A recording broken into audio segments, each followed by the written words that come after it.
Buenas tardes. Como llevamos un poco de retraso por todas las intervenciones tan interesantes que hemos tenido esta tarde, voy a tratar de ser muy breve porque estoy segura que lo que yo voy a decir, que no sea presentar a nuestro maravilloso grupo de ponentes, no tiene para nada ningún interés comparado con lo que van a decir ellos en esta intervención.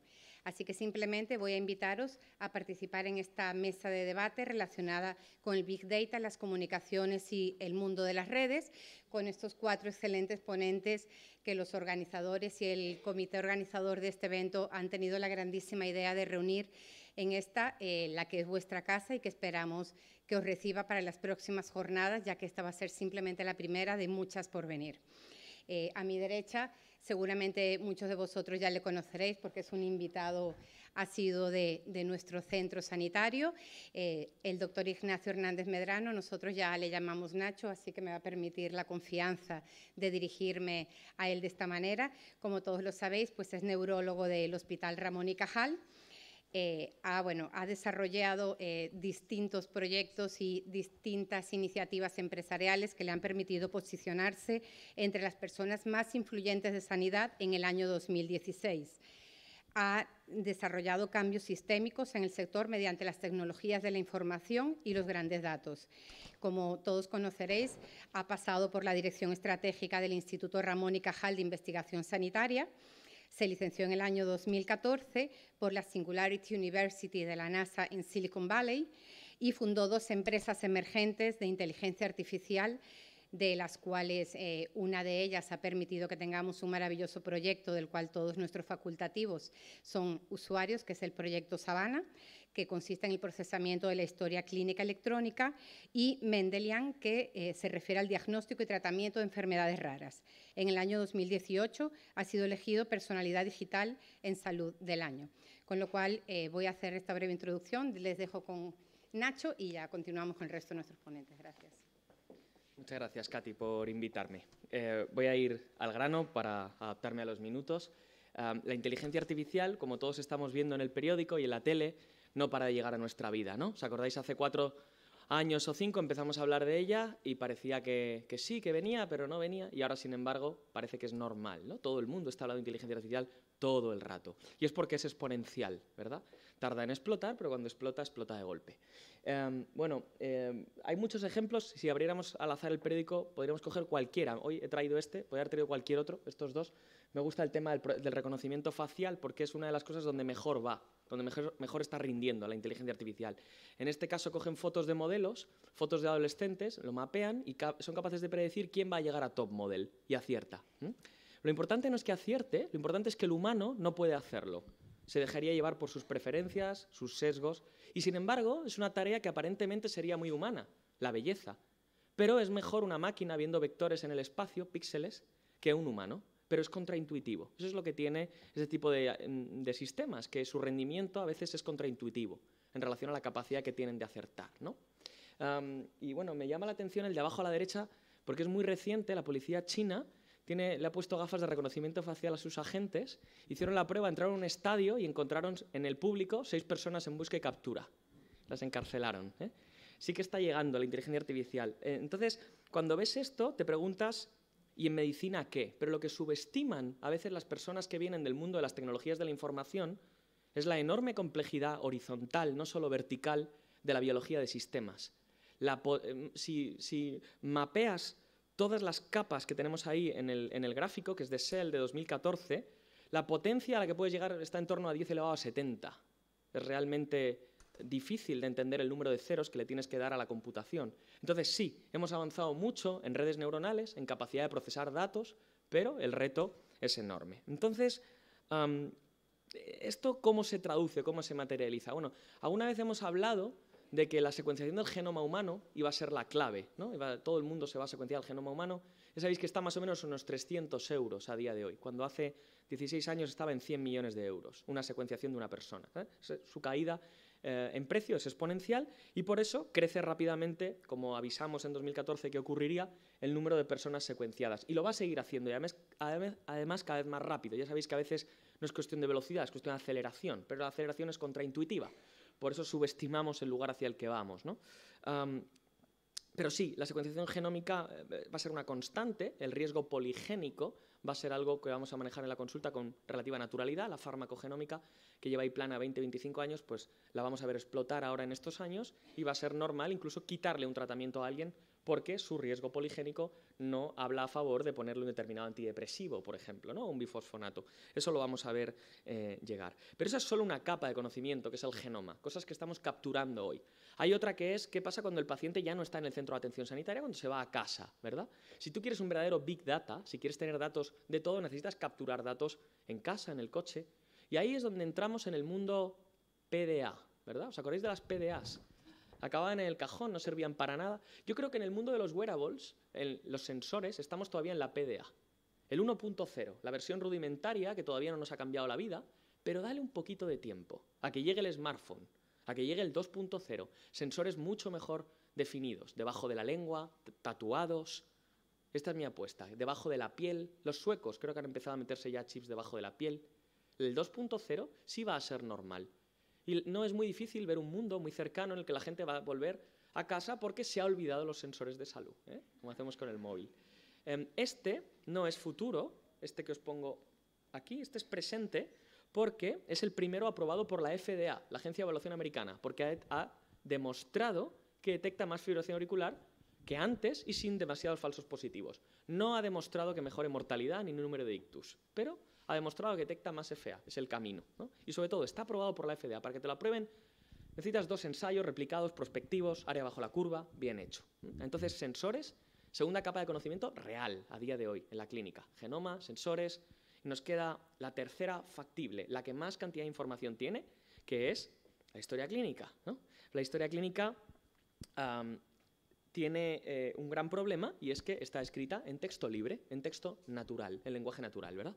Incluso aunque no esté en papel, aunque esté en digital. Entonces, se trata de intentar solucionar esto. Más que escribir de manera estructurada, con desplegables, que es difícil, cuando eres clínico sabes de lo que estoy hablando, ¿no?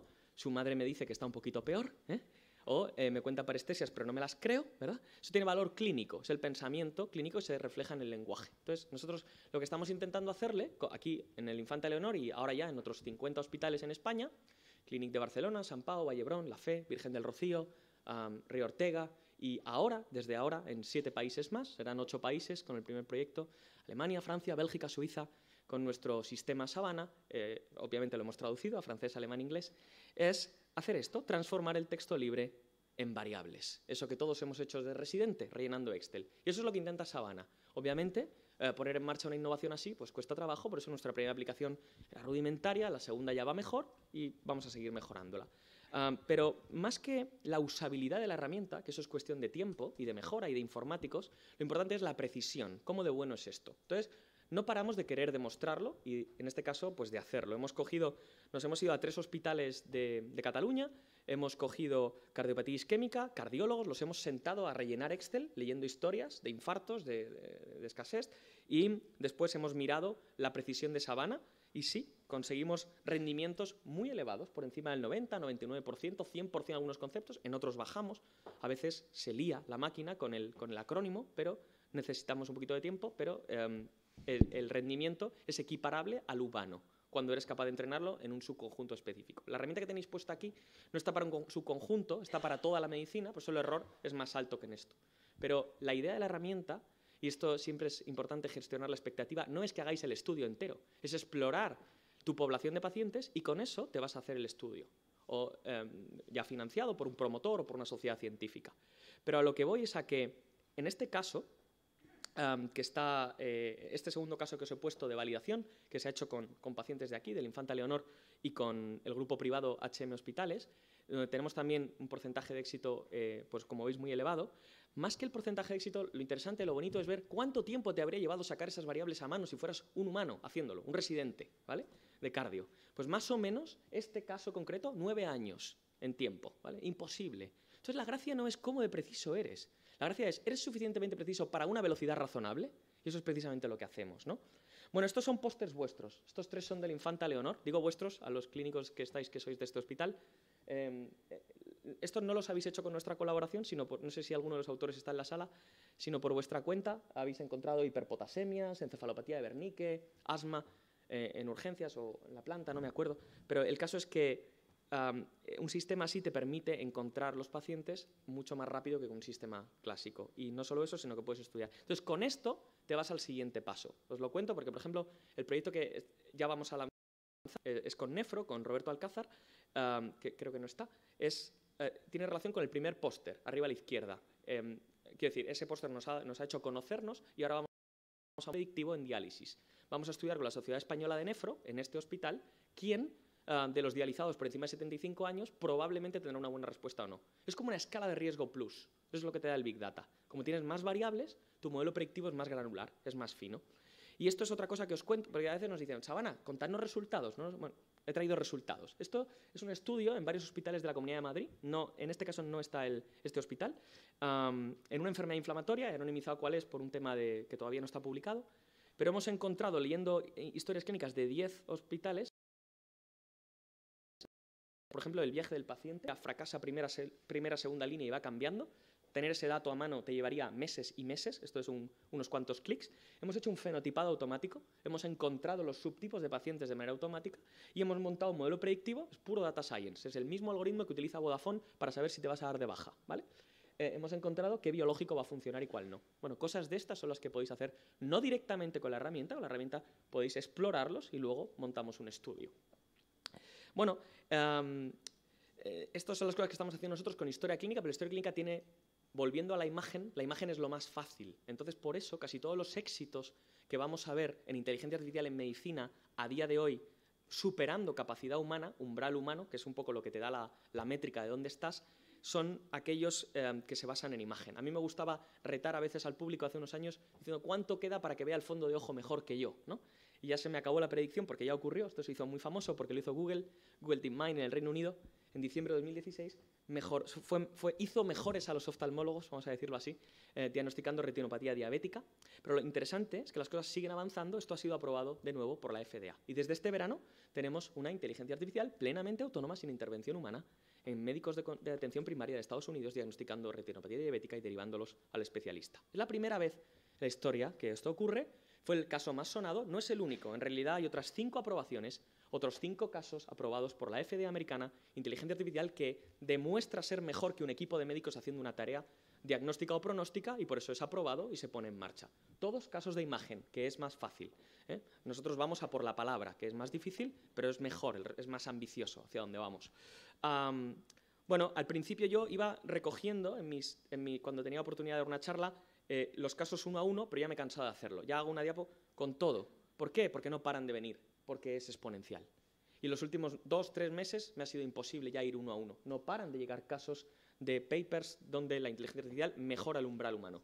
Fracturas, placa de tórax, evaluación de cirugía robótica, nódulo pulmonar, trasplante, en pronóstico y en diagnóstico, ¿vale? Y también en acotar el mejor tratamiento. Y de estos pues podríamos traer unos 10, 15, 20 más, y lo interesante es cómo se van a ir aprobando y van a ir entrando en la práctica clínica. Así que, igual que hubo una transición de una medicina basada en síntomas o intuitiva a una medicina basada en la evidencia, ahora estamos transitando, ¿verdad?, hacia otro lugar, que es una medicina basada en matemáticas, en algoritmos, ¿no? Un aumento de la capacidad. Al final es lo de siempre, ¿no? El fonendo te hace mejorar el oído, la resonancia a la vista, bueno, pues esto de la inteligencia artificial y el Big Data lo que te hace es aumentar la capacidad de manejar muchas variables, ¿no? El cerebro humano está limitado, la máquina puede hacerlo. Es otra herramienta más, ¿no? Pero interesante. Y nos va a poner un montón de preguntas en la mesa. La típica es, ¿nos va a quitar el trabajo? No, no te va a quitar el trabajo la inteligencia artificial. Te va a quitar el trabajo una persona que sepa manejar la inteligencia artificial, porque es una herramienta. Y otra pregunta que yo me hacía, la lancé a los periodistas hace 4 años y ahora veo que ha salido un paper de unos de Miami que se lo han preguntado también, es ¿cuánto queda para la primera condena a un médico por no consultar a la inteligencia artificial? ¿Cuánto queda para que un paciente te denuncie porque no has usado uno de estos algoritmos que están disponibles y en algunos casos están abiertos, están gratuitos?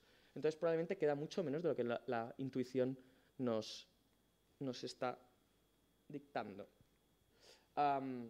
Ese paper es interesante. Bueno, voy a acabar. Hace poco estaba en Londres, tenemos un segundo proyecto que se llama Mendelian.co, que es esto para diagnosticar raras, ¿no? Monogénicas, y que va muy bien. Hemos sentado a 10 australianos en una sala, médicos, neuropediatras, de metabólicas, de genetistas, y le hemos dado 50 fenotipos, 50 pacientes, y les hemos pedido que los evalúen y hagan una lista de genes.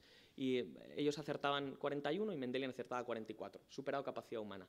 Pero lo interesante no es eso, lo interesante es cómo va llegando la mezcla, ¿no? Porque Mendelian acertaba alguno que el médico no acertaba y al revés. Es un portal que os recomiendo que manejéis porque es gratuito y porque tiene 80.000 visitas y una comunidad de 1.500 médicos regulares visitándola y ayudándoles a diagnosticar. Eso sí que es puro diagnóstico. Bueno, la idea es que como esta empresa, esto es una empresa, Mendelian, está en Londres, de vez en cuando tengo que ir por allí. Y en uno de los viajes hace poco estaba en el metro de Londres y veo este cartel y me gustó porque digo, un niño, la foto es bonita y pensaba que era temas de educación inglesa, ¿no? El mejor radiólogo del mundo no es un radiólogo, pensaba que era un colegio. Y cuando me acerqué me di cuenta de que el anuncio no es el anuncio de un colegio, es el anuncio de una inteligencia artificial para diagnóstico radiológico que están entrenando y que van a lanzar en los siguientes meses. Eso es lo que quería compartir en mi rato. Muchas gracias.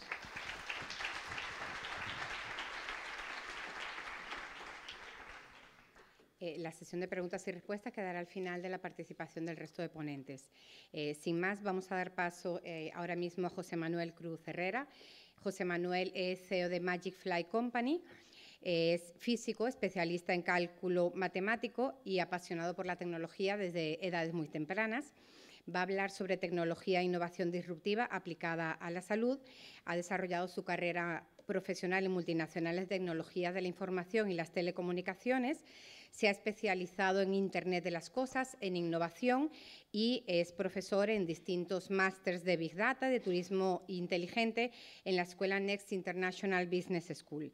Además es emprendedor, se dedica también al mundo de la producción audiovisual y además ha sido asesor e inversor en distintos proyectos de startups, algunas de las cuales están relacionadas con la e-salud y la salud digital.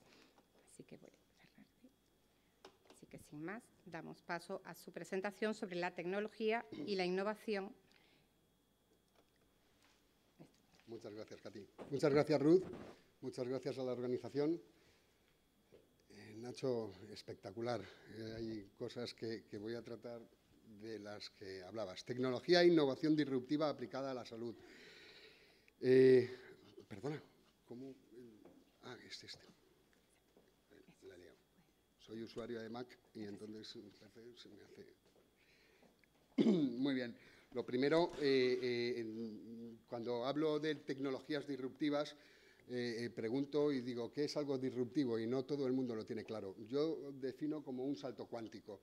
Es una ruptura y es un cambio de paradigmas de cara a lo que estamos haciendo y de cómo se pueden hacer ahora. Ahí hay una definición, pero como se compartirá y tenemos, vamos...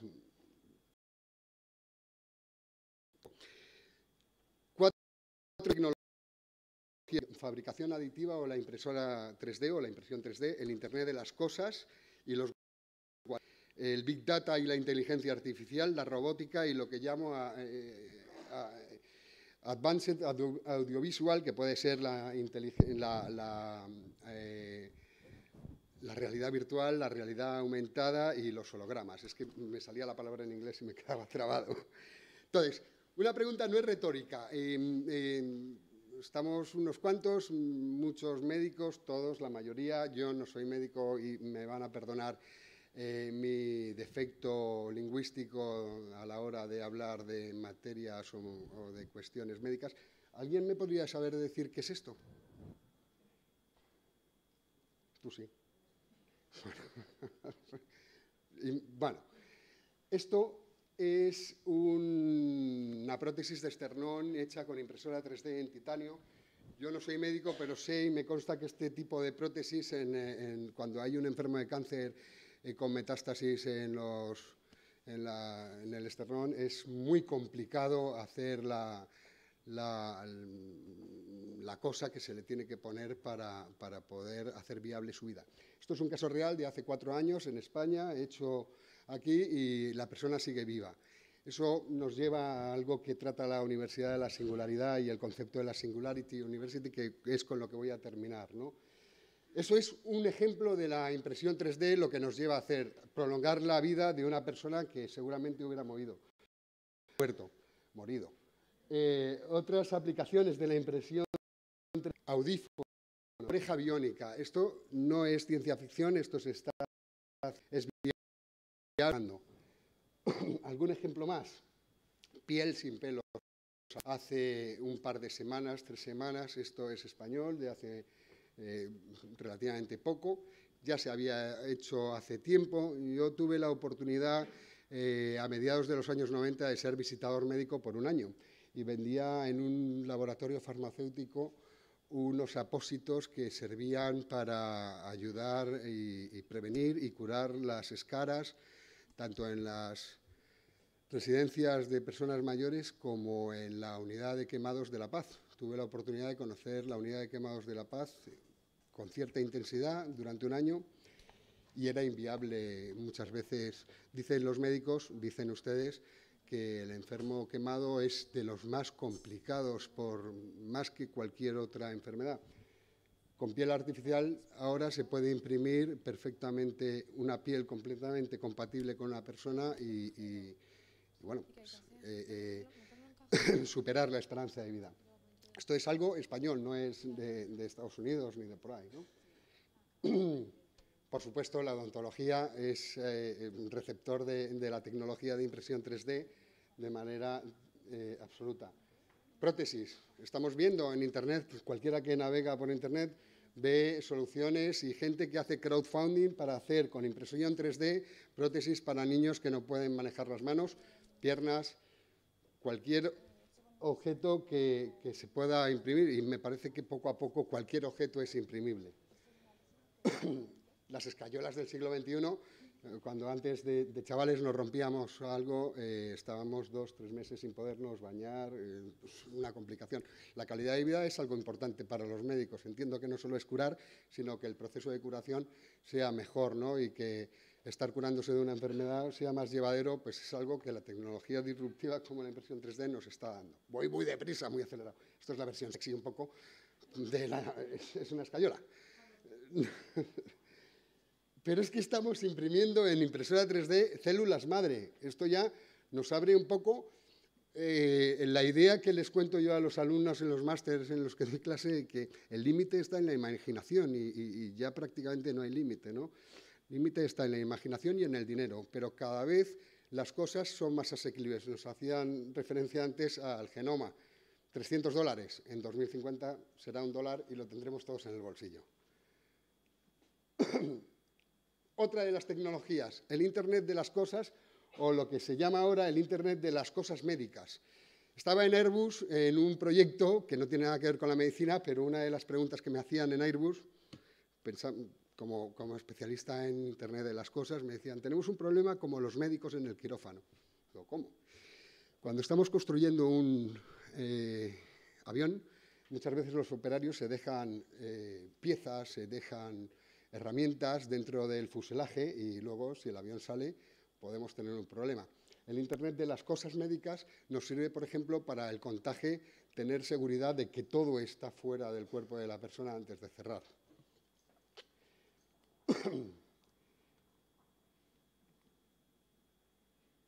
El Internet de las cosas, ¿qué es? Conectar cosas a Internet. ¿Y para qué vamos a conectar cosas a Internet? Bueno, podemos conectar sensores. Sensores que a día de hoy hay de múltiples características. Cualquier cosa que sea susceptible de ser medida puede ser objeto de ser sensorizada. Y cualquier cosa que pueda ser sensorizada es objeto de ser conectada a Internet. Y cualquier cosa que sea objeto de ser conectada a Internet es accesible. Esa información que cada vez es mayor y mayor se puede aplicar a los coches, los vehículos. La conducción autónoma, aunque está teniendo algunos problemas y ha habido algún accidente y algún muerto incluso, garantiza 0 muertes en la carretera a largo plazo. Es como la inteligencia artificial, es infalible. Llegará un momento en que será infalible. En términos económicos, las muertes en carretera son 16.000 millones de euros. Por hacer una comparativa, la misión espacial a la Luna son 19.000 millones de dólares, es decir, un poquito menos que la cantidad de muertos que hay en un año en Europa.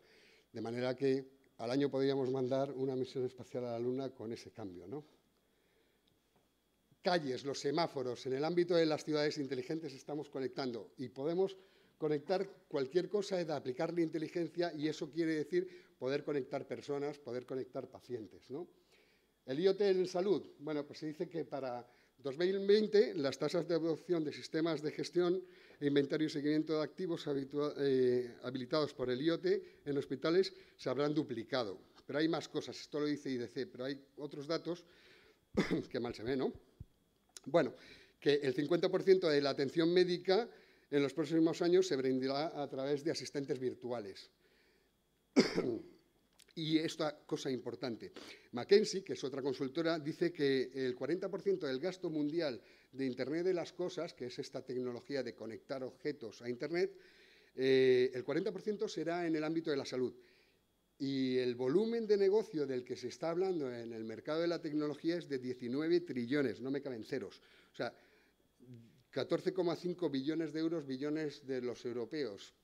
El 40% de ese volumen de negocio de esta nueva tecnología estará en el ámbito de la sanidad. Un ejemplo de esto del Internet de las cosas edulcorado, el Apple Watch. Hace 3 meses, en verano, salía una noticia. Un Apple Watch estaba dando una alarma muy extraña a una persona, un señor. Su mujer estaba preocupada por lo que le decía el Apple Watch y le convenció de que fueran a urgencias. Entró con una hemorragia de estómago. Parece ser que si hubiera entrado media hora después, hubiera entrado cadáver. El Apple Watch le salvó la vida.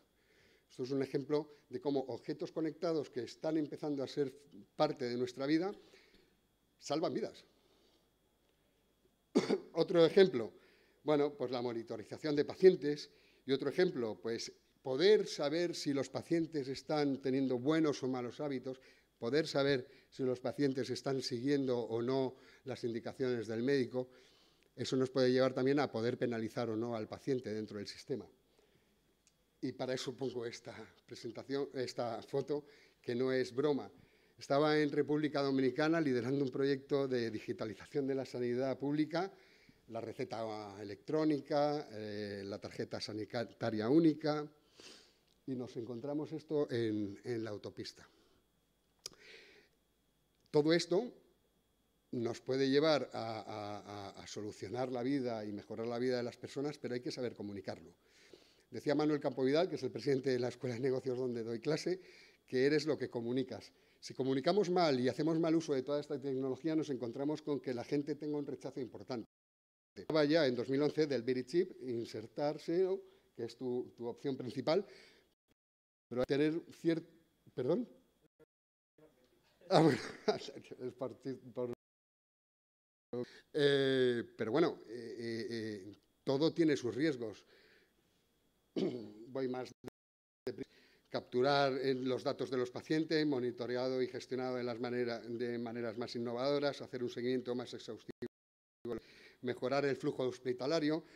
Esto es como la medicina preventiva. Si podemos ponerle a los pacientes ciertos sensores, podemos reducir el nivel de asistencia a urgencias, con lo cual pues bajamos congestión, ahorramos dinero, que siempre subyace en todo esto, ¿no? Otra tecnología, el Big Data, de la que voy a hablar bien poquito. Solo 2 cosas.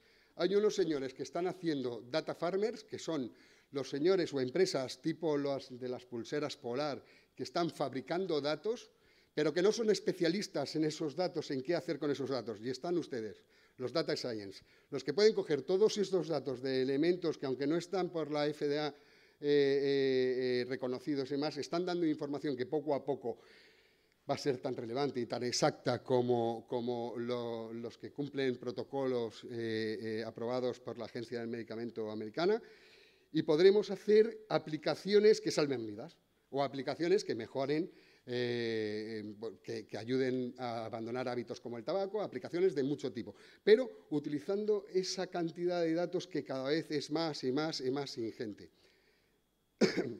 En ese sentido, y hablando a colación del reconocimiento de voz y de la interfaz de Sabana, para un ayuntamiento grande desarrollamos una empresa en la que trabajo el sensor del ciudadano. A través de redes sociales e inteligencia artificial podemos conocer perfectamente el sentimiento de las personas acerca de una cuestión. un globo sonda, que ya no hace falta hacer las burradas que se hacían antes, se puede lanzar un globo sonda por redes sociales y tener el retorno del sentimiento o de la aceptación. Eso se puede hacer también para ver cómo el paciente está o no está satisfecho, está teniendo una experiencia correcta a través de técnicas del lenguaje natural, conociendo la opinión del paciente y, por supuesto, reconociendo los datos de la historia médica, ¿no? Y un proyecto que se ha hecho en Holanda con temas de Big Data y las ciudades y la inteligencia artificial es a través del control con sensores del agua, la calidad del agua en las alcantarillas y del agua residual, se puede hacer detección temprana de epidemias, como un dato, ¿no? Hablábamos de reconocimiento facial, de reconocimiento de imágenes. También hace tiempo hice un proyecto en Colombia para el control de seguridad en la frontera. Ahí el core era el reconocimiento de caras y poder macharlos con delincuentes o no. A día de hoy es tan fácil como que se puede aplicar, por ejemplo, una prueba diagnóstica que me hicieron con PillCam. Me hicieron una endoscopia con la pastillita que te hace 60.000 fotos, pero tardó 10 días en darme el diagnóstico, porque tienen que analizar 60.000 fotos. Si eso le aplicamos la inteligencia artificial, el reconocimiento de imágenes, podríamos hacerlo en 0, no sé cuántos segundos. Otra tecnología brutal, la robótica, que ha cambiado absolutamente hasta las plusmarcas de las Olimpiadas.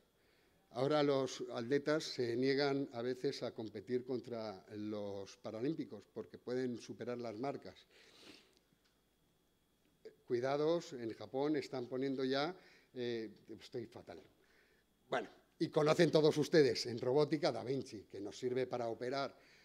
La cosa de Da Vinci es, ¿puedes operar a alguien que está remotamente? Bueno, sí, pero es que también lo puedes probar estando aquí al lado, pero con una precisión absoluta, ¿no? De robótica. Y el audiovisual pues se está utilizando desde simuladores para ver el corazón de una persona, para poder hacer pruebas a priori, a la realidad virtual, la realidad aumentada, que nos ayuda a poder vencer miedos, a poder tener situaciones y, bueno, pues en temas psicológicos están haciéndose cosas bastante interesantes, ¿no? Conclusiones. La esperanza de vida, ya acabo, y la singularidad. En 2050 la secuencia genética en el bolsillo por $10. Yo creo que será por $1. Esto es la curva de la esperanza de vida. En 1900 teníamos los hombres una esperanza de vida de 35 años, las mujeres de 38, luego hubo una caída y eso ha ido creciendo y seguirá creciendo, pero además crecerá de forma exponencial. La Universidad de la Singularidad lo que dice es que para 2045 la inteligencia artificial habrá superado a la inteligencia humana y podremos estar diciendo que es la muerte de la muerte, lo cual nos abre un paradigma que, bueno, ustedes son los responsables porque son los que tienen que utilizar la tecnología para realmente cumplir eso, pero estamos muy cerca de ello, aunque no lo creamos. Y muchas gracias.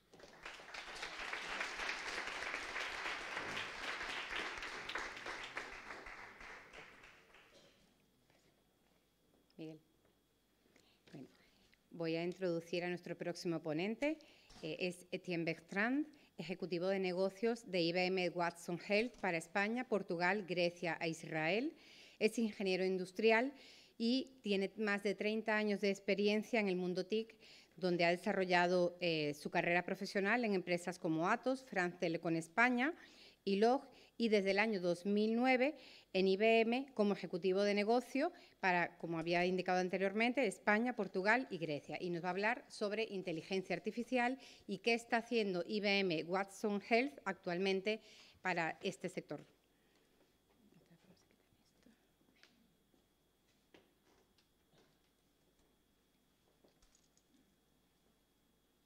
Muchas gracias.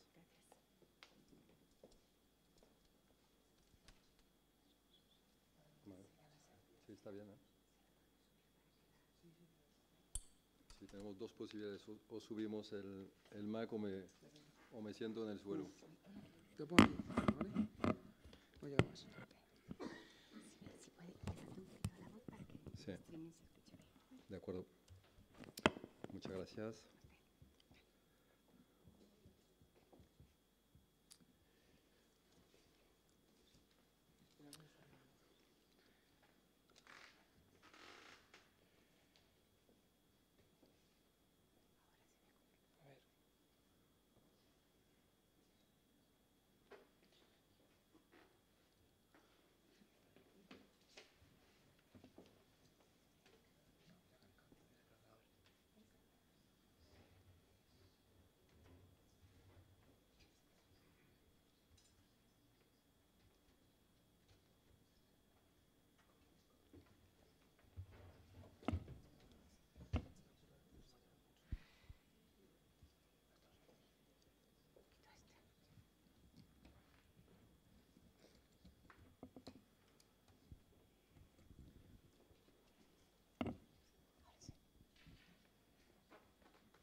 Súbetelo. Me aburro. Están conectando el... Sí. Ah, no, es Damos una... Es importante. faltan 2 personas por hablar. Espera, espera, ¿me parece que la pillo ahora? Venga, parece que la pillo. Cambiamos, ¿vale? Sí, sí, sí, a captura. Sí, ya está, ya está. Vale, sí. Tú ven. Ha dicho No, pero que se va a no se ve en pantalla.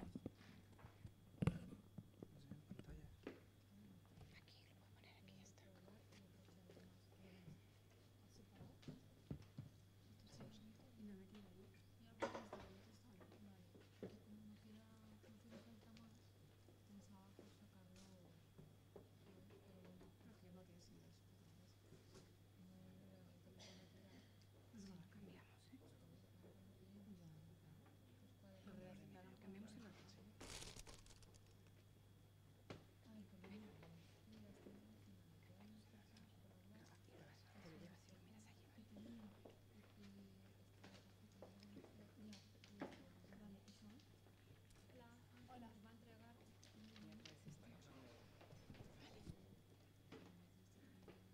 Bueno, como las cosas del directo tenían que recordarnos que Murphy existe y que es amigo nuestro, pues vamos a cambiar el orden de intervención y ahora vamos a dar paso a María José Sobrini, que amablemente va a adelantar su intervención mientras resolvemos los problemas de compatibilidad al adaptar el otro equipo. Pues María José Sobrini, que nos acompaña en este momento, es directora de consultoría estratégica en Cisco para toda la zona de Europa.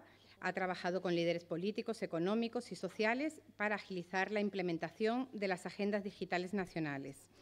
María José ha ocupado distintos puestos en empresas internacionales y se ha especializado en las áreas de consultoría, operaciones y desarrollo de negocio en Cisco. Además, ha desarrollado su carrera profesional en Ernst & Young, en Coopers & Lybrand, en el área de consultoría tecnológica. Es ingeniera informática, egresada de la Universidad Politécnica de Madrid y va a hablar en este momento sobre un tema muy interesante y nos va a contar todo lo que está haciendo Cisco en el mundo de la tecnología a nivel internacional y no solamente en el sector salud, sino en otras áreas de negocio. Gracias. Es un apellido de mi padre. Las mujeres adoptamos. Vale. Bueno, pues muchas gracias por la presentación y por invitarme. Yo me vengo abajo enseguida con tan poco público, o sea que aquí me tenéis que animar un poquito a estas horas de la tarde un viernes. Ya, para agradeceros que por lo menos que estéis aquí escuchándonos, porque no es una hora muy buena, ¿no? Bueno, yo trabajo en Cisco, no sé si conocéis Cisco. Cisco es una empresa que se creó en el año 84 en Estados Unidos, en California, y bueno, somos una de las empresas que hemos ayudado a que Internet sea lo que es hoy en día, ¿no? Desde el año 84, pues imaginaos, cuando surgió Internet, a lo que ha llegado a ser hoy ha cambiado totalmente. Yo he tenido la suerte de poder vivir en el año 84, aún no estaba trabajando, pero el comienzo de la utilización de Internet, porque al principio era más para temas militares, y lo que ha cambiado el mundo tecnológico y lo que estas tecnologías están ofreciendo a la sociedad es increíble, ¿no? Yo no quiero hablar de cómo está la situación ahora. Yo lo que quiero es que seamos conscientes de cómo va a evolucionar todo el tema de las comunicaciones y de Internet y que ello nos dé pie a que cada uno de nosotros pensemos en lo que estamos trabajando. Caray, pues si esto es así, anda, que lo que podemos hacer, qué oportunidades también, qué riesgos va a haber, pero cómo tenemos que trabajar en ello y cómo tenemos que aprovecharlo, ¿no? Entonces, si compartimos algunos números, me da pena que estéis tan lejos porque yo creo que no lo vais a ver, ¿no? Pero algunos datos sobre… Porque luego también quería transmitiros algo. Cuando en Cisco nos dedicamos a todo el tema de las comunicaciones, hardware y software de comunicaciones. Entonces, cuando estamos hablando de Internet, de Big Data, de inteligencia artificial, de atención remota, todo eso viaja sobre algo que para todos nosotros es invisible. Viaja en algo que son todas las redes de comunicaciones de los operadores de comunicaciones como Telefónica, operadores privados o redes privadas, y todo eso tiene que funcionar muy bien, porque si tenemos una aplicación que está gestionando muchísimos datos, como es Big Data, que consume mucha potencia de consumo, que consume mucho tráfico es lo que va viajando por las redes de comunicaciones, si la red de comunicaciones va mal, no está bien priorizada, etcétera, etcétera, no nos sirve de nada. Entonces, es algo que no se ve, pero que es fundamental para que todo esto pueda funcionar, ¿no? Y cada vez estas redes de comunicaciones están más estresadas en el sentido que es que ya todo va por ello. Y damos por hecho, lo sabéis bien, damos por hecho que siempre tienen que funcionar bien, pero es difícil gestionarlas, ¿no? Entonces, si vemos algunos números, hoy en día 11 millones de pacientes están utilizando dispositivos médicos que cada vez son más inteligentes. Y cuando digo dispositivos médicos, la industria utiliza muchos dispositivos, el sector energético, el sector de la tecnología, y estos dispositivos antes eran bastante tontitos. O sea, cogían una información de algo y mandaban a lo mejor un dato, funciona, y si no había esto es que no funcionaba. Hoy en día son mucho más inteligentes, procesan información y toman decisión si mandársela al médico, en el caso este, o no mandársela, ¿no? Entonces son mucho más inteligentes y también están transmitiendo más información, ¿no? Estos dispositivos también, que es lo que estábamos hablando antes de Internet de todas las cosas, antes como eran tontitos no eran mucho riesgo. Hoy están conectados a una red, tienen inteligencia y son uno de los puntos grandes de hackers de seguridad. Por ejemplo, cuando el Servicio Nacional Inglés, el NHS, ¿no?, tuvo eso tremendo, porque hackearon unos dispositivos que tenían en el borde, fuera de la empresa. Uno de los estos más importantes que hubo, el WannaCry, que oísteis hablar de ello, entraron por las cámaras IP. Empezaron a entrar por las cámaras IP, las empezaron a hackear, las congestionaron, denegación de servicios, porque es como si por una puerta pequeñita intenta entrar todo un campo de fútbol. Se bloquearon. Vale, entonces, todos estos dispositivos que son muy listos y que ya tienen mucha inteligencia, es un punto de entrada de los más importantes en temas de seguridad. Otro punto importante, 70% del tráfico en Internet es vídeo. En el 2021 será 81%. Hace unos años mandábamos solo mensajes de texto, mandábamos voz. El vídeo consume muchísimo y todos queremos usar vídeo. Todos los ejemplos de hoy de ayer eran vídeos, etcétera, etcétera. Eso consume muchísimo. Y entonces hay que gestionarlo muy bien, porque luego también hay que gestionar qué es más prioritario, cuando estamos dando un vídeo o cuando estamos una conversación de voz. O sea, todas estas cosas están, lo que decía antes, ¿no?, están estresando muchísimo las redes de comunicaciones. Cada vez tenemos que ser más inteligentes a la hora de gestionarlas. Cuando estamos hablando de este vídeo, y sobre todo, por ejemplo, en organizaciones médicas, que a mí me sorprendió, siempre pensamos que es vídeo para asistencia remota, etcétera, etcétera. Cada vez más, el 43% de las organizaciones utilizan el vídeo para la colaboración interna, médico a médico, médico a enfermera. Yo sé que, por ejemplo, en las empresas tecnológicas eso lo usamos muchísimo y eso nos ahorra mucho viajar. Y nos ahorra mucho, por ejemplo, pues que yo pueda estar en proyectos en Israel sin tener que estar físicamente ahí, porque podemos estar compartiendo información, datos, teniendo sesiones online y tal. Pero me sorprendió mucho en el sector médico, lo que es importante, y que esto a mí me alegra porque transmite la importancia del vídeo y de la colaboración. Bueno, dispositivos médicos, es un poco lo que comentaba antes. El 67% de los fabricantes de los dispositivos médicos, que hoy en día tienen muchos temas de seguridad, prevén un ataque masivo de seguridad en el próximo año. Ellos, por supuesto, están trabajando muchísimo en poder evitar estos ataques, pero es que son tan imprevisibles y van a venir de sitios donde no sabemos de dónde van a venir. Nosotros en Cisco, por ejemplo, diariamente bloqueamos 19.700 millones de amenazas en la red. Nosotros tenemos grandes clientes, controlamos muchas redes de grandes clientes, grandes farmacéuticas, sistemas de sanidad de muchos países y tal, y bloqueamos este número de… Muchos de ellos son falsos, ¿vale?, pero muchos de ellos son generados internamente en las organizaciones, de gente que pierde el portátil, porque luego está mucho en nuestras manos, la password 12345 o mi perrito blanco, ¿sabes? O sea, que muchas de las fallos estos de seguridad vienen de la gente interna porque no nos tomamos en serio el hacer refresh de los… ¿Sabes? Todo el mundo se quiere conectar con el portátil que no es el estándar de la organización, sino el mío, el iPad, el móvil. No, es que yo no uso ese móvil, yo quiero el mío que me han traído los Reyes. Entonces, muchos de estos problemas vienen de estos temas, ¿no? Entonces, al final, ¿de qué estamos hablando? Que las redes, y antes ha salido el tema de la intuición, cada vez más estamos desarrollando lo que llamamos la red intuitiva. Las redes tienen que aprender de sí mismas la comunicación.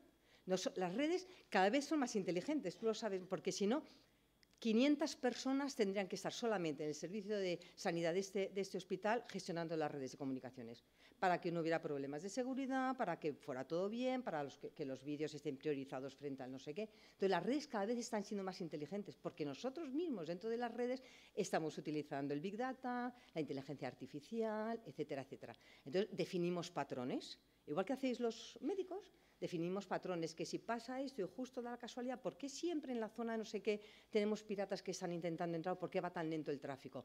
Bueno, pues entonces definimos patrones de comportamiento y entonces podemos tomar de forma automática, las redes van aprendiendo de ellas mismas, se van retroalimentando y van tomando decisiones, ¿no? Entonces, esto era un poco lo que os quería, para que penséis que hay algo por ahí abajo, que son las redes de comunicaciones, que son los que están soportando todo esto, y que seguro que aquí lo estáis gestionando fenomenal, ¿no? Yo quería poneros 3 ejemplos. Os voy a poner 3 ejemplos de cómo la tecnología ayuda a ser mejores cirujanos, porque yo no soy cirujana, ¿no? Lo que sí quiero compartir 3 proyectos con vosotros que para mí han sido muy especiales, porque además hablan de cómo la sanidad sale del hospital, ¿no? Un proyecto, muy rápidamente, en Alemania. En Alemania, sobre todo, había muchos refugiados, una de refugiados tremendo, ¿no? Y entonces en Hamburgo vinieron muchísimos refugiados, ¿no? Eran refugiados sirios, que eran los primeros que llegaron, muchos de ellos bastante bien formados, ¿vale? Y entonces, pues lo primero que hacían ahí las autoridades alemanas es recibirles, un médico, alguien para hablar con ellos, y el problema que tenían más grande es que no se podían comunicar. No se podían comunicar porque no se entendían. Y no estamos hablando de que hablaran francés, inglés, alemán, no, es que hablaban unos idiomas que a nosotros ni nos suena el nombre, ¿no? Entonces, lo que montamos en unos contenedores para que se pudieran mover de ciudad en Alemania, en unos contenedores, montamos lo que se llama el First Response Center. Entonces, ahí bueno, no se ve bien ahí abajo, ¿no? Pero con vídeo, con telepresencia, poníamos en contacto al refugiado que estaba con nosotros en Siria, contratamos a unas compañías de traducción en estos lenguajes raros. Y en otra pantalla estaba el médico, porque lo primero que querían hacer los médicos es decir, porque cómo andaban estos, no tanto a lo mejor el azúcar en sangre y tal, sino físicamente cómo estaban y dónde había que llevarles, porque la mayoría de ellos estaban con depresión, con problemas psicológicos, de todo lo que habían pasado durante. Y fue un tema que trabajó espectacularmente, entonces luego lo implantamos, por eso estaba en contenedores y nos ayudaron también, bueno, se hizo en Hamburgo, y nos ayudó el puerto de Rotterdam con los contenedores y tal. Fue un proyecto que fue espectacular. Y este proyecto luego, porque estos proyectos van creciendo, y entonces luego alrededor de esto, para los sirios que tenían cierta formación, se les hizo una evaluación también en remoto de los conocimientos, entonces alguien desarrolló una aplicación para que tuvieran educación, es decir, ya estamos hablando de sanidad, estamos hablando de educación, y luego además lo que hicimos también es a esta gente que se formaba en temas de tecnología, buscarles, o sea, hacer un match con empresas que estuvieran buscando trabajo, empresas tecnológicas. Nosotros, de hecho, tuvimos a 5 refugiados trabajando con nosotros, refugiados sirios, durante una temporada. Estos son proyectos bonitos. Está la infraestructura muy eso, pero esto es la sanidad. Es que la sanidad ya no es una cosita sola, ni la educación. Es sanidad, educación, servicio. Tenemos que acostumbrarnos a pensar todo ello en conjunto, ¿no?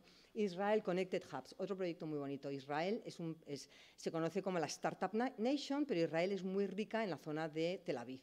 es muy pobre en las zonas de los desiertos de Negev, por ejemplo, ¿no? Y además ahí tienen ultraortodoxos de distintas esto, ¿no? Entonces no tenían oportunidades para crecer.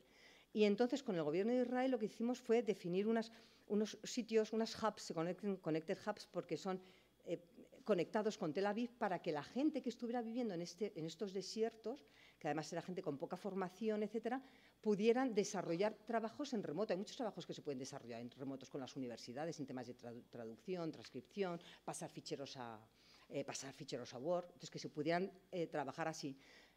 Mucho en también dar pie a los emprendedores, a las startups israelitas. Las startups israelitas no están solo en Tel Aviv, en los otros lados no están porque no se les dan opciones, ¿no?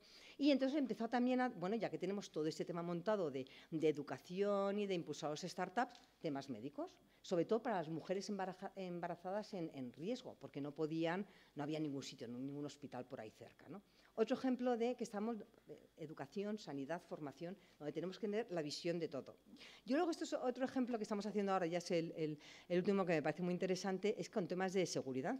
Y lo estamos haciendo con algunos países que tienen problemas con los incendios, ¿vale? Que tienen muchos incendios. Entonces, ¿qué pasa? Que había incendios y entonces los incendios entraban los bomberos. Y no se sabía, una vez que entraba el bombero dentro, no se sabía si iba bien, si iba mal, si tenía problemas, si no tenía problemas. Se empezaron a mandar drones, pero los drones se quemaban también. Entonces, estamos haciendo un proyecto que es muy interesante, que es a los coches, porque también se perdían los vehículos, no se sabía qué estaba pasando con ellos, hasta que luego a lo mejor te enterabas que se habían muerto 7 cerrados por un fuego, ¿no? Entonces, se están poniendo bueno, gadgets para que en todo momento desde un punto central se pueda saber dónde están los coches y dónde están los bomberos y en qué situación están. Se está poniendo también, claro, no se podían comunicar por telefonía ni por esto, entonces que en un momento dado pueda saltar la comunicación vía satélite y luego priorizar.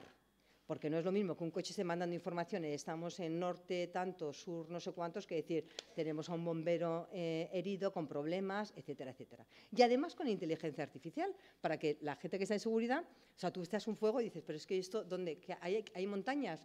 Hay realidad aumentada, es decir, hay una montaña, hay un valle, hay un río. Entonces, con realidad aumentada ellos podían estar visualizando cuál es la topología, o como se llama, la topografía física real de la zona. Total, que es otro proyecto que me gusta mucho porque es un poco también estamos dándole la visión humana al tema, ¿vale? Y estos son los 3 proyectos que quería compartir con vosotros y para que os dierais un poco cuenta de las posibilidades que esto abre y ahora también lo mucho que vamos a tener que currar para poder soportar esto. Bueno, y lo último que quería compartir con vosotros, que no sé si lo habéis visto, y esto es daros un aplauso a los que trabajáis en la sanidad española, salió Bloomberg hace 3 días que España, o sea, haciendo la lista de los servicios sanitarios más eficientes, España está en tercer lugar.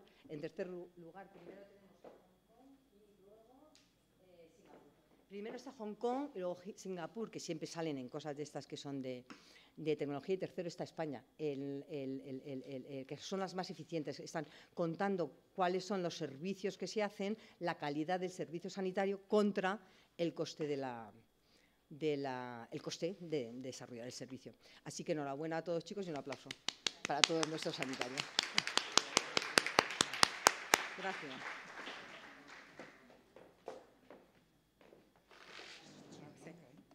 Vale. Pues nada, ¿no? ¿Qué?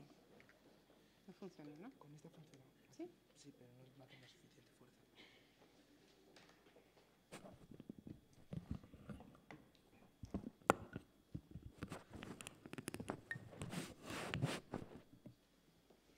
Bueno, vamos a hacer un último intento de conexión y el plan B pues será que os lo cuente, ¿no? Si no consigo enseñaros nada. Nos damos esta oportunidad y, como bien se ha dicho, pues la improvisación a veces es parte de la innovación, ¿no? Entonces, vamos a... Aquí está, míralo. Aquí hay una salida, ¿no? ¿Y en esta no lo puedes poner? Pero rápido. Vale, de acuerdo. ¿Por probar?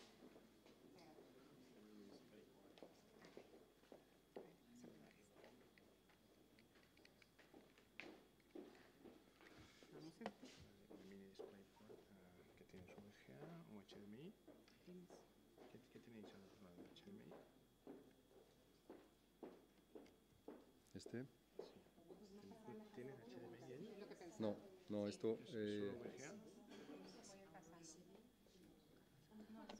No, yo tengo, a ver, yo tengo todas las salidas posibles, pero no reconoce... No lo coge, chicos. Vamos de audio no reconoce, es igual, ¿eh? Vamos entonces a pasar, si os parece, a la fase de rondas de preguntas y respuestas de los ponentes que ya han intervenido. Mientras tanto, a ver si podemos buscar una opción para resolver el problema de esta presentación. Y luego pues ya damos paso a Etienne, que está siendo bastante paciente. Entonces, bueno, si tenéis alguna pregunta, bien sea de la intervención de Nacho, José Manuel o de María José. ¿Preguntas, dudas, inquietudes? ¿Alguna idea por compartir? ¿Algún proyecto por proponer? Hola, buenas tardes. Quisiera preguntarles, en el tema de la robótica, aquellos pacientes que han sufrido accidentes de tráfico, que son tetraplégicos, me refiero a la población en general, mundial, no solo española, ¿para cuándo va a llegar estas innovaciones para aquellos pacientes que no pueden caminar, no pueden vestirse, son completamente dependientes? Estas innovaciones, el ejemplo que he visto en gráfico, ¿existe algo ya a nivel general establecido para todo tipo de población, para que estas personas con problemas de movilidad puedan andar? Tipo, pues, víctimas de accidentes de tráfico, tetraplégicos, pero que le llega a todo el mundo. Bueno, una aportación. Por haber tocado yo el tema de robótica, contesto, ¿dónde estás? Porque no... Aquí, vale, aquí, vale, aquí. Gracias. Es que soy un poco cegato también.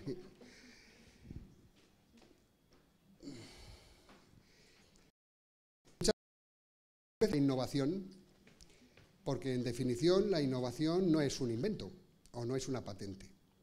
La innovación requiere que ese invento nuevo o esa cosa incremental que a un producto o a una cosa le damos, lo haga adoptado por parte del mercado y con éxito. La innovación es un invento exitoso. Si no hay éxito, si no es acogido por el mercado, no es innovación, es invención. El que llegue al público absoluto y sobre todo a la gente que experimenta un accidente de tráfico y tiene esa mala fortuna, es una cuestión de voluntad política, no es una cuestión, es una cuestión de precio. Un exoesqueleto a día de hoy es muy caro, pero es como el que tengamos el Genova en el bolsillo, es una cuestión de coste y de voluntad política. ¿El cuándo? Yo estoy convencido que para en 10 años será absolutamente todo completamente distinto a como lo es hoy. ¿Y qué opinión tienes de esta misma pregunta, por ejemplo, en los países de África? Pues que debemos trabajar en ellos porque les hemos esquilmado durante siglos. Pues gracias.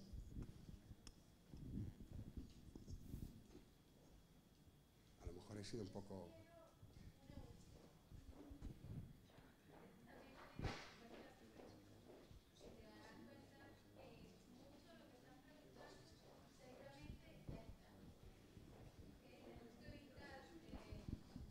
Perdón, yo sugiero, igual con la presentación previa, una búsqueda, porque ya seguramente estará información con respecto a eso, a soluciones que ya están presentes, pero que precisamente a veces desde el punto de vista comercial aún no llegan a cristalizarse, pero seguramente ya soluciones sobre eso hay. Me gustaría apuntar una cosa. Ahora mismo una de las innovaciones que hay dentro del ámbito económico es el crowdfunding. Hay muchísimas iniciativas y muchísimas fundaciones que están, y vamos, me consta que hay algún hospital y alguna empresa española que está participando en fundaciones para llevar precisamente el tema de prótesis con impresión 3D y robótica a países menos privilegiados que nosotros. No me gusta utilizar otra palabra, ¿no? Es decir, la difusión pues es una cuestión de dinero y de voluntad política, insisto, porque Vale. Yo soy Alicia Negrón y la pregunta va para el que fue mi jefe de residentes en el Ramón. ¿Para cuándo Savannah, en vez de sacar los datos, los meterá en las historias a través del texto libre en lenguaje natural? Bueno, gracias por la pregunta. Yo no sé si Savannah hará eso porque no está en nuestro, en lo que llaman roadmap, no está en nuestro plan. Nosotros, el objetivo de leer tantas historias clínicas, que por cierto no pertenecen a Savannah, siempre pertenecen al hospital, es el de haber acumulado tanta lectura de variables que los modelos predictivos que montemos sean lo mejor posibles y podamos hacer realidad la medicina de precisión. Lo que significa que al final tú puedas lanzar una hipótesis clínica y te pueda predecir en tu paciente concreto, probabilísticamente, cuál es tu riesgo de respuesta a un fármaco o un determinado evento, ¿no? El caso más espectacular que tenemos hasta ahora es un grupo privado que nos dio todas sus historias, no nos las dio, nos las dejó leer y nos pidió que le diéramos un listado de cuáles con alta probabilidad iban a aparecer por urgencias con un evento vital grave. Y de la lista que nosotros le damos es cierta la mitad de las veces. O sea, 1 de cada 2 es un falso positivo, pero tiene mucho valor un listado con gente que va a aparecer por urgencias muriéndose. Es potente. Eso ahora hay que validarlo y tal, pero... Entonces, ese es el tipo de cosas hacia el que vamos. Matemáticas aplicadas a la historia clínica para poder predecir.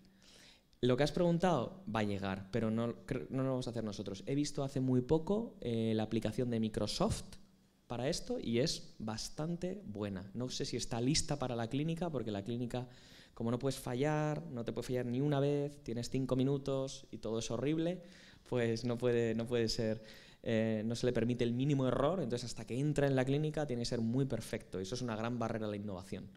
Pero el último sistema que he visto, que fue hace unos 6 meses, es bastante espectacular.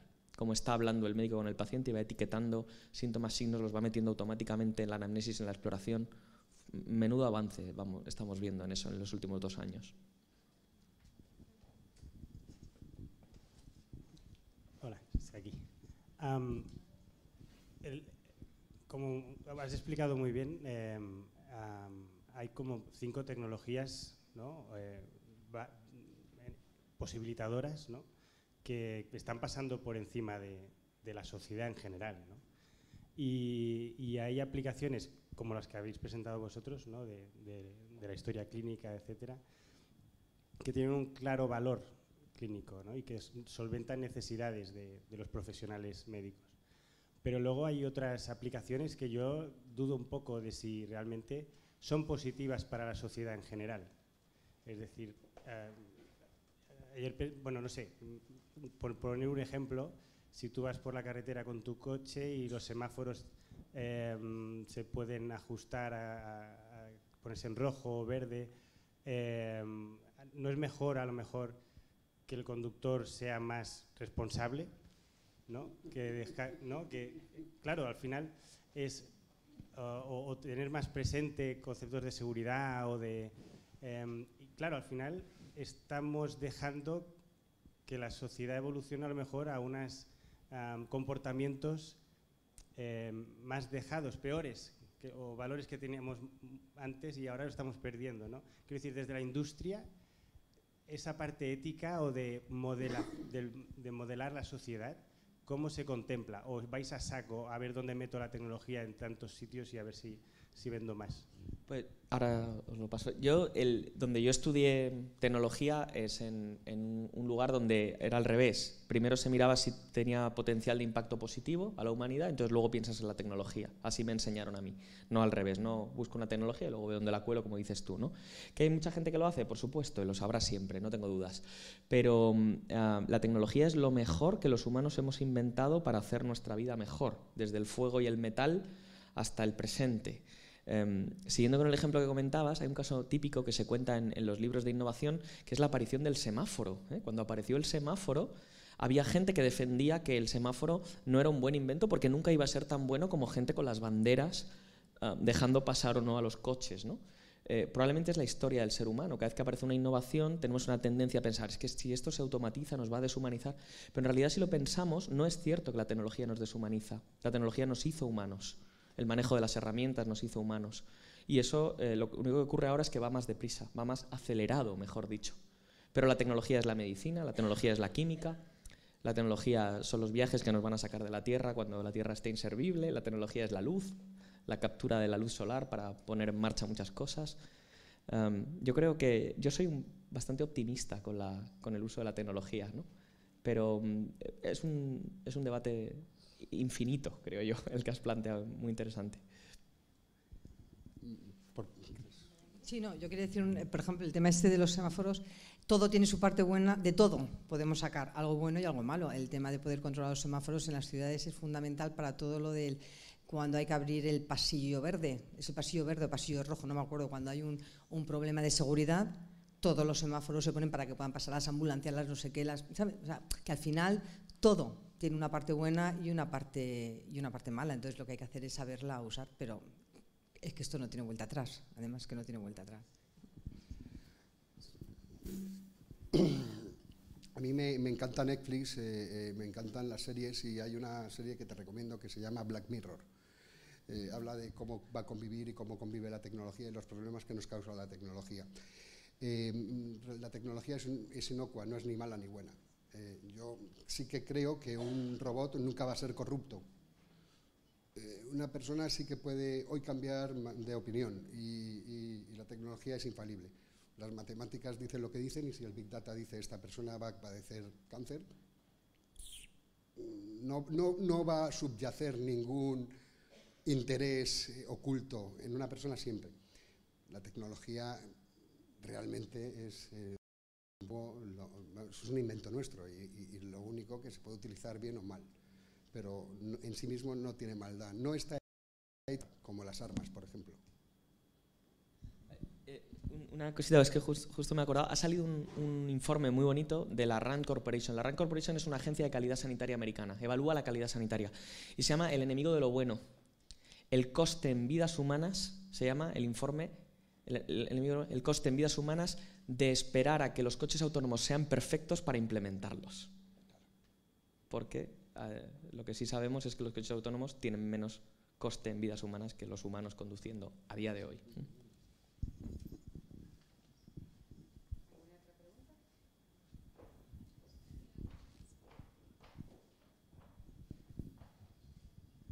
Felicitaros por la exposición, una mesa muy interesante.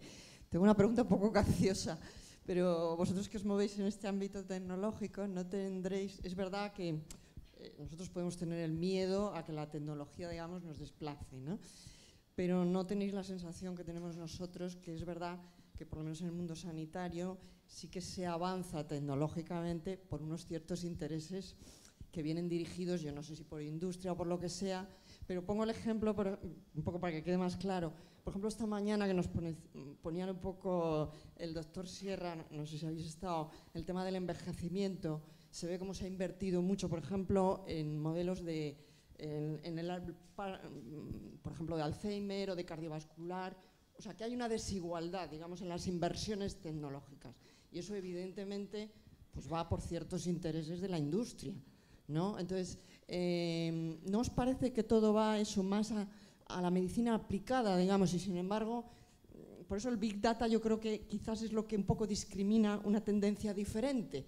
Los que no somos cirujanos, los que no somos técnicos, los que somos más clínicos, hemos siempre estado un poquito desplazados, un poco abandonados. Entonces, ¿creéis que el Big Data a lo mejor nos puede dar un empujoncito, digo yo, a diferencia de técnicas que son, por ejemplo, más visuales o más robóticas para los cirujanos, por ejemplo? Me encanta el cine. Te recomiendo una película que se llama Moneyball. Habla de cómo el Big Data cambió el mundo del béisbol. Es de Brad Pitt, además, que bueno, es garantía de pasar un rato. Hay unas personas en el béisbol que se llaman los oteadores, igual que en cualquier otro deporte, que son gente que busca quién puede ser una promesa, ¿no? Los oteadores, cuando apareció un tipo que tenía un equipo de béisbol que no podía ganar nunca, pero que apareció con otro economista de Yale y empezó a aplicar las técnicas de Big Data, los oteadores decían: esto es una tontería, ¿qué experiencia va a tener un ordenador, ceros y unos, programación, C, tal? Lo cierto es que luego, cuando vieron que acertaron porque ganaron la Liga, que es algo impresionante ganar la Liga en un deporte donde se ganaba hasta entonces solamente si tenías presupuesto, ganó el equipo que menos presupuesto tenía de la Liga Americana, luego los oteadores dijeron, esto nos va a quitar el trabajo. La realidad es que hoy lo utilizan todos y además son mejores, son más eficientes. Entonces, en efecto, y además que una de las cosas que el Big Data nos puede aportar es ayudarnos a la medicina preventiva, que todos vosotros sabéis que es fundamental. Y la medicina preventiva es donde estáis los clínicos, ¿no? Me parece, por lo poco que sé. Con lo cual, bueno, pues yo creo que el futuro es prometedor en ese sentido. Lo que ocurre que sí que es cierto que vamos a tener en los hospitales más perfiles ingenieriles, más gente STEM, que se llama en el argot de la tecnología, gente de Science, Mathematics, Engineering, bueno, que tienen que convivir con vosotros. Igual que antes había físicos médicos para rayos, pues tendrá que haber tíos matemáticos dentro de clínica, o chicas, vamos, no, perdonad. Bueno, pues vamos a dar paso entonces a nuestro conferencista más paciente y yo creo que vamos a poder utilizar la presentación y luego ya pasamos a... Ok, pues gracias. La tecnología de los 90 ha fallado, pero bueno, estas cosas que ocurren. Miguel, ¿nos pones por favor la primera? Bien, yo el objetivo que tenía era compartir con vosotros, teniendo la suerte de estar en una empresa muy innovadora, pues algunas de las cosas que estamos haciendo, o bien directamente o bien en colaboración con otros, ¿no? Porque al final esto es un mundo de colaboración. La trayectoria de IBM, más de 100 años en patentes e innovación, pues es un largo recorrido. Llevamos 25 años teniendo el récord de patentes. Esto es para nuestras compañeras que han estado antes haciendo, vamos en TI, en 9.000, en torno a 9.000 el año pasado, habiendo subido el número anterior. Os menciono 2 o 3 innovaciones. Antes hemos hablado de la NASA, etcétera. O sea, IBM, no sé si lo sabéis, si vais a Cap Cañaveral, al museo de la NASA, veréis que el cilindro, ¿no?, de control de las misiones Apolo pues estaba totalmente manufacturado por IBM. Con lo cual, bueno, pues una participación. Luego una cuestión mediática en el año 86, cuando Deep Blue consiguió ganar una partida de ajedrez contra Kasparov. Ahí el mérito está en todo el equipo que fabricó Deep Blue, lógicamente. Además, ganaron dos partidas y ya está, pero es un momento importante de los años 80. Este fin de semana en Getafe está Anatoly Karpov, haciendo partidas simultáneas. Si os interesa el ajedrez, he oído viniendo, entrada gratuita. Y luego hacemos una cosa, pasa Miguel, por favor, eso. En 2011, para el centenario, IBM organiza una fuerza de trabajo dentro de sus labs para hacer un nuevo trabajo, con un objetivo mediático. Esta vez era fabricar una máquina capaz de contestar a preguntas, máquinas en lenguaje natural, y jugar en el juego de mayor audiencia en Estados Unidos, que es Jeopardy. Y entonces jugó contra los 2 mejores jugadores de todos los tiempos, el que había permanecido más tiempo y el que más dinero había ganado. Entonces esto... un segundo. Aquí está prácticamente todo lo que maneja Watson, ¿no? en este momento, que es trabajar con grandes volúmenes de diccionarios, información y por supuesto pues todo en lenguaje natural, ¿no? Es poder trabajar con esto, entender también las instrucciones que le llegaba de forma verbal, transformar esto y conseguir contestar en el menor tiempo posible, ¿no? Entonces, avanza. Miguel, gracias. Y luego, después de Jeopardy, que es un hito importante, IBM decide hacer básicamente 3 cosas.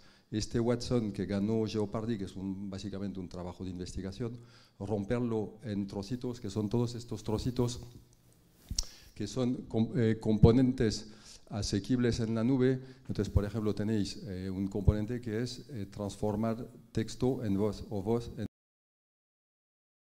de sentimiento, si ponemos texto o una grabación, sabemos si la persona está contenta, enfadada, etc. Todos estos microservicios están ahí disponibles y hay algunos que sirven para taguear información y decir, oye, léeme esta historia clínica y dime cuáles son los diagnósticos, los síntomas, los procedimientos. ¿Okay? Esto lo vamos a ver ahora.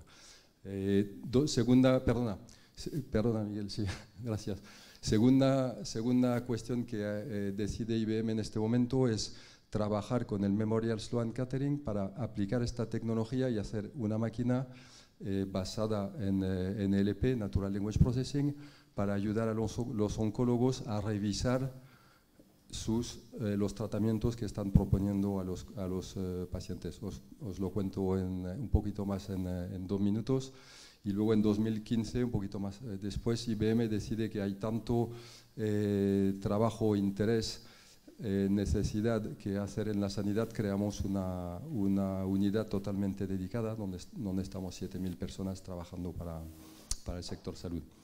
La siguiente, hemos vuelto...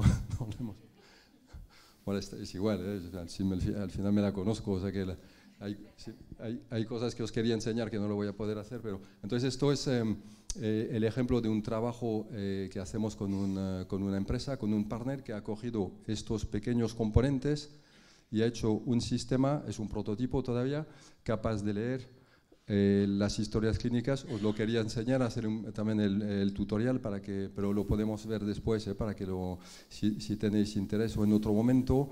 Y allí lo que hacemos es pasar una historia o un informe de alta CMA, los informes de urgencias, los codificamos y bueno, conseguimos los códigos, lógicamente, ¿vale? Como son muchos, hay mucha casuística de forma de escribir y de escribir los diagnósticos, en fin, bueno, es un prototipo. Yo creo que estamos cerca de ver un sistema capaz de hacer este trabajo y realmente ayudar a los codificadores a hacer mejor su trabajo, por consiguiente mejor calidad también para el hospital o el centro asistencial. Y como esto es un sistema de reporting que va a la comunidad, al ministerio y luego a la OMS, pues tendremos un sistema de mayor calidad en el mundo si lo hacemos. Y aquí la idea es recoger un texto libre, poner un dato estructurado. Cuando aquí ponemos un K35, esto es un diagnóstico único dentro del CIE-10, es decir, que no es, ahí ya no hay duda, ¿no? Ya hemos hecho esto y lo tenemos bien. Avanza, Miguel, por favor. Entonces, luego para el tratamiento del cáncer, entonces hemos hecho estamos haciendo 3 cosas, porque todo eso va evolucionando todos los meses, hay una nueva versión. Watson for Oncology es lo que empecé a contaros. Lo que hace Watson for Oncology es recibir aproximadamente unos 50 datos clínicos de un paciente diagnosticado. Nosotros no estamos haciendo diagnóstico ni ayudar al diagnóstico. De momento no hemos explorado estas cuestiones, ¿no? Para el tema del cáncer, ni en principio ni creo que lo hagamos en los próximos años. Pero sí para la recomendación del tratamiento. Contrastamos es decir, luego en base al diagnóstico del oncólogo, contrastamos su diagnóstico con todos los tratamientos disponibles, es decir, es leer la literatura científica disponible. Y luego hacemos un ranking de los tratamientos, los digamos, recomendados, los que podríamos tener una duda y los que en principio Watson descartaría. ¿De acuerdo? Entonces, esto es Watson for Oncology. Luego hay otro que es Watson for Genomics, esto es medicina de precisión. Hemos hablado de la secuenciación genética, cuando hacemos un proceso, un flujo de trabajo en EGS. Al final lo que tenemos es, producimos un fichero de datos con muchísimos datos y tardamos, dependiendo del panel que se le ha aplicado a la secuenciación, vamos a tardar pues entre un día o hasta un mes entero de profesionales altamente cualificados para hacer una lectura y una interpretación y nuevamente ver cuáles son los genes que han mutado, las posibles y volver a recomendar un tratamiento o a decir digamos, al clínico, oye, mira estos tratamientos también, ¿no? Y luego hay un tercero que se ha hecho en colaboración con Mayo, también los he visto, salían en vuestras presentaciones sobre patentes y demás, claro, son organizaciones norteamericanas como IBM y muy activas también. Y entonces se hace un tercer trabajo y solución que se llama Watson for Clinical Trial Matching. La idea es, hablando de ensayos clínicos, sabéis que los ensayos pues, tienen un resultado más o menos positivo pues, en función del enrolamiento de paciente que tenemos. Si conseguimos llenar bien nuestros ensayos, fase 1, 2 o 3, pues vamos a conseguir mejores resultados. Aplicando Watson for Clinical Trial Matching, lo que conseguimos es buscar pacientes para ensayos y ensayos para pacientes. Ambas cosas. Os cuento luego un pequeño informe que ha sacado Mayo. Esto es una referencia de un doctor en... ¿Tienes miedo que me caiga, no? Esta referencia es un hospital de Bogotá, donde efectivamente, gracias Miguel, donde el doctor, el jefe de oncología explica el papel de Watson. En la charla, yo creo que ha sido del doctor Hernández al principio, decíamos, oye, tenemos derecho a segunda opinión, o bueno, pues ahí está, ¿no? En Bogotá los pacientes de este hospital pueden tener su segunda opinión. Es una buena forma, yo creo, de ver el acercamiento de esta tecnología al mundo de los pacientes. Avanza, por favor. Esto es una entrevista del profesor Baselga cuando estuvo aquí el año pasado. Hay un pequeño párrafo que explica exactamente una cosa que se ha dicho aquí. Sin inteligencia artificial no puedes procesar todos los datos que tenemos. Esto es lo que dice Baselga. Dice, oye, somos buenos oncólogos, pero queremos ser mejores oncólogos teniendo evidencias y teniendo una máquina que nos ayude a procesar todas las publicaciones científicas. Siguiente. Esto es la cobertura de tipos de cáncer que hemos ido aportando a Watson for Oncology, con lo cual empezamos al principio pues, con los principales, los que causan la máxima mortalidad, con lo cual empezamos por, bueno, tenéis ahí los típicos, colorectal, mama, pulmón.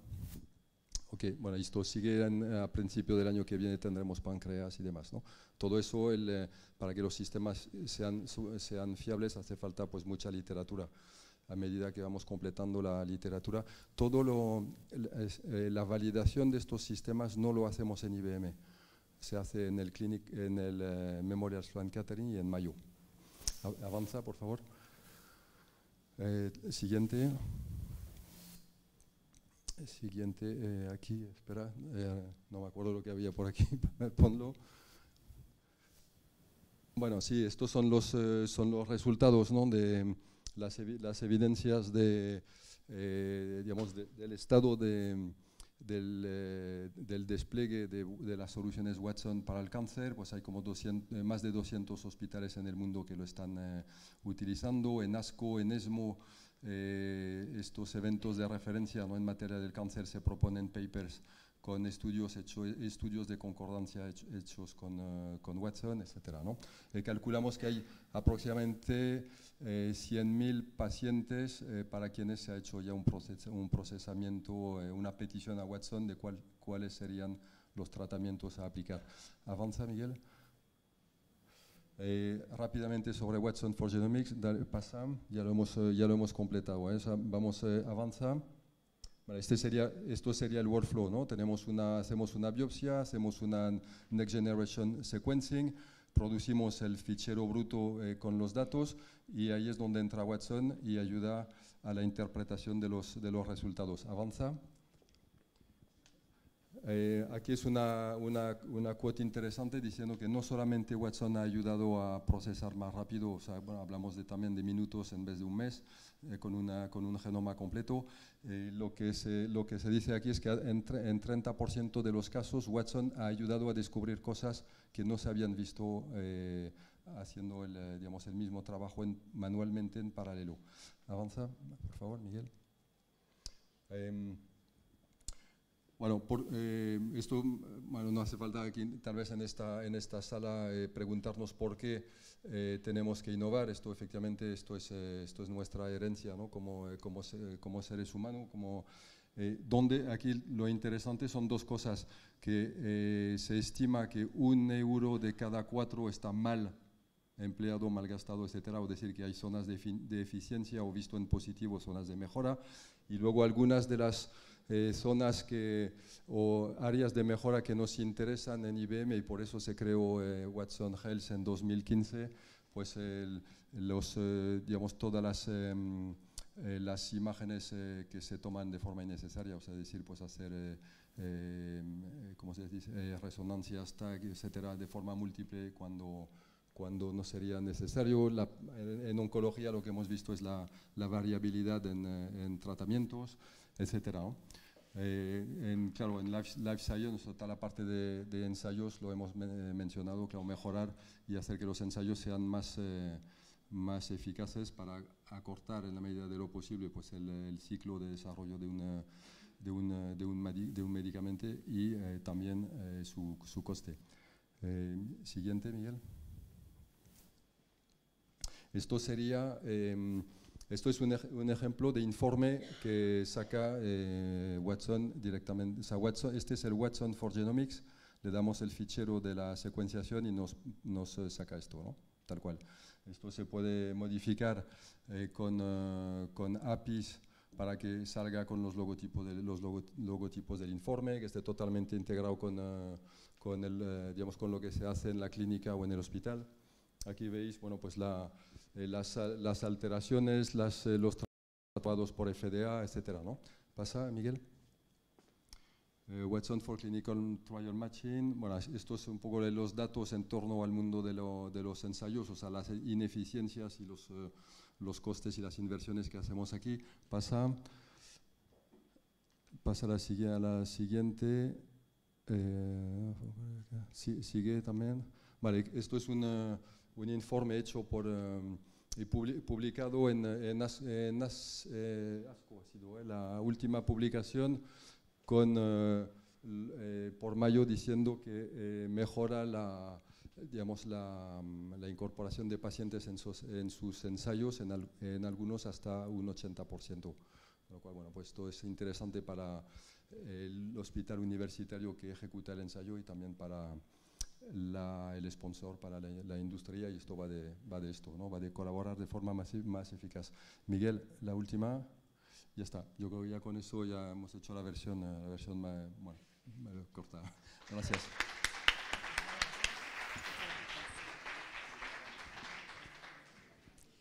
Bueno, si tienen alguna pregunta, la podemos formular ahora y así aprovechamos. Muy bien, la doctora María Moro.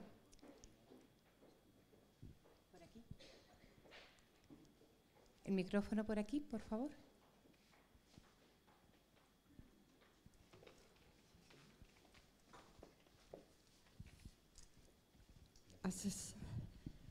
Gracias por la exposición tan clara, ¿no? Se ve muy bien efectivamente la aplicabilidad para los ensayos clínicos. Evidentemente los tamaños muestrales pueden ser ya en número disparado, la ventaja de acortar el tiempo y el desarrollo de un fármaco, etcétera, ¿no? ¿Hay alguna experiencia ya o sería una recomendación para las sociedades científicas? Porque en mi experiencia trabajando desde dentro en una de ellas, cuando elaboramos documentos consenso o guías clínicas, que eso tiene un gran impacto luego digamos, en la práctica clínica, ¿no? Ya más a pie de paciente, pero el impacto que tienen esos documentos es suficientemente importante y ahora nos seguimos basando en los niveles de evidencia de medicina basada en la evidencia. ¿Crees que habría que cambiar la metodología? Esto es mucho melón para contestar. A ver, nosotros, yo creo que lo que hacemos es, partimos de la tecnología, ¿no? En IBM somos una empresa de tecnólogos y luego, pues un poco como ha comentado, creo que era Jesús, ¿no? El de que se paseaba con su tecnología, ¿no? Y un día terminó en un quirófano. O sea, nosotros nos pasa algo así, de forma tal vez un poquito más estructurada en la forma de acercarnos a las organizaciones, pero es decir, no somos especialmente buenos buscando nuevos casos de uso o donde, o sea, normalmente los casos de uso nos vienen bueno, pues con profesionales, ¿no? como usted, que nos dice, oye, podríamos, entonces, oye, pues miraríamos cómo se generan las guías médicas, ¿no? Que te refieres a todo este campo tan, claro. tan importante. Sí, lo digo porque claro, es similar, o sea, vamos, aparentemente. Sí. Me da la impresión que es similar a lo que hacéis. O sea, hacéis Sí. una revisión de la literatura publicada, que Exactamente, realmente claro. es lo que Claro. hace la Sí, medicina sí, sí. basada en la evidencia cuando elaboras unas guías. Entonces, simplemente es exactamente. cambiar la metodología con mayor número de datos, de publicaciones y de todo. totalmente, Entonces, parece probablemente haya que ir cambiando también un poco la dirección, ¿no? No, es correcto. Aquí la tecnología principal subyacente es NLP, procesamiento de lenguaje natural, con lo cual es leer. Entonces ya a nuestro Watson lo entrenamos para leer o reconocer un diagnóstico o un tratamiento o una mutación, etcétera, ¿no? Pero claro, él lee, pues, la verdad que es bastante tonto leyendo, ¿no? Al final lee lo que le hemos enseñado a leer, ¿sabes? Si no, ¿no? Y luego lo hace mejor y más rápido. Pero si le queremos pedir que nos lea entidades más distintas a las que ya trae, pues le entrenamos. Y es verdad que aquí estáis en unos sitios privilegiados para tener los datos del pasado, ¿no? Entonces, cogiendo datos del pasado, a ver, con estos sistemas nos pasamos una historia clínica revisamos de 10.000, 20.000 pacientes, entonces podemos ir enriquecer y validar lo que estamos haciendo. O sea, luego hay efectivamente hay un gran trabajo de colaboración. En el caso de Watson for Oncology empezamos en 2012. Y esto no ha terminado ni va a terminar, no pensamos que termine, no vemos cuándo va a terminar. Mientras los científicos sigáis publicando cosas interesantes y la medicina siga progresando, pues tenemos que procesar esto. Fíjate, tradicionalmente nos hemos comportado con ensayo clínico, fase 3, y luego con observacional y registros, ¿no? Entonces, que podemos llamarlo fase 4 o un registro. Y en realidad lo que todos sabemos es que eso es una parte del espectro pequeña y siempre hemos ambicionado más. Pero técnicamente no se podía hacer porque no tenías datos. Entonces, lo que ha cambiado en el mundo es que en el mundo de Internet y de los datos conectados y la computación tienes datos para salirte del pequeño espectro de la realidad que es el ensayo. Y ahí aparece todo el mundo de la evidencia del mundo real, real world evidence. Y eso que ha sido un paradigma que se ha ido buscando y se empezó a hablar hace unos 10 años más o menos, ahora empieza a aterrizar en una realidad que empieza a ser tangible. Ahora mismo hay 7 proyectos Horizonte 2020, proyectos europeos en Big Data en salud. Leucemias es un caso llamativo porque lo lideramos desde España, lo conocemos mejor. Hay diabetes, hay otros. Y esos empiezan a traer datos reales. Y un dato real al final, ¿qué es? Un dato de la historia clínica directo o cualquier captura de dato del paciente en su vida ordinaria, o sea, más allá de las variables que tú has querido recoger. Es un cambio de paradigma increíble, porque lo que significa es que en vez de generar investigación orientada por hipótesis, tengo una hipótesis y compruebo, es investigación orientada por el dato. Mi sábana de datos es tan grande que el propio realce de una correlación me orienta a la hipótesis. Y luego tengo que hacer una regresión y todo igual, pero cambia mucho la pregunta de investigación. Son muchas preguntas en realidad. Entonces, este mundo real world evidence ya no es una teoría, es real. Y lo estamos viendo. Y eso va a empezar a definir guías clínicas. Ya lo está haciendo. Ya tienes guías clínicas de sociedades europeas donde la fuente de evidencia es real world evidence. No viene de un ensayo ni de un observacional retrospectivo. Y eso va a ir creciendo progresivamente, se va a ir comiendo al registro y al ensayo. Van a convivir muchos años, pero va a ir ganando terreno. Porque es una información, bueno, yo no diría mejor, diferente, ¿no? Que te da otro espectro. Muy bien. Bueno, una última pregunta, doctor. Bueno, y ya con esto sí cerramos esta fase. Gracias. El análisis de Big Data está orientando ya incluso la investigación clínica y sobre todo farmacológica. De hecho, haciendo análisis de lo publicado en la literatura, se puede buscar nuevas dianas terapéuticas analizando las dianas moleculares de fármacos antiguos fármacos que han determinado, por ejemplo, efectos secundarios que pueden ser utilizados otras enfermedades diferentes. Y esto ahorra muchísimo el coste de la investigación porque supone toda la fase de experimentación animal ya está hecha con otros fines previos, y aplicarlo a nuevas enfermedades es de una utilidad extraordinaria. Muy bien.